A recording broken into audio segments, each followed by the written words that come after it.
Газадагы эң ири Аль-Шифа ооруканасындагы көздөй кишилер менен байланыш үзүлгөндүгү кабарланат.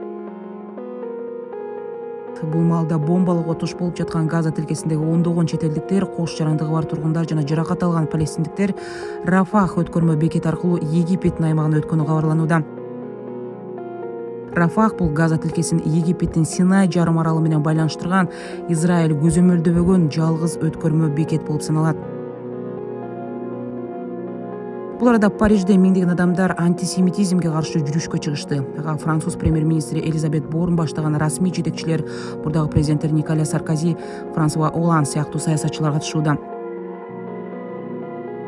Буга чейин Садыр Жапаров Эр-Рияд шаарында Ислам кызматташтык уюмунун кезексиз саммитинде Кыргызстан Газа тилкесинде калкка гуманитардык жардам берүүгө даярдыгын билдирген эле. Буга чейин Ташкент шаарында дагы президент экономикалык кызматташтык уюмуна мүчө мамлекет башчыларынын саммитине Газа тилкесиндеги согуштук аракеттерин токтотууга жана сүйлөшүү процесстерин баштоого чакырган болчу.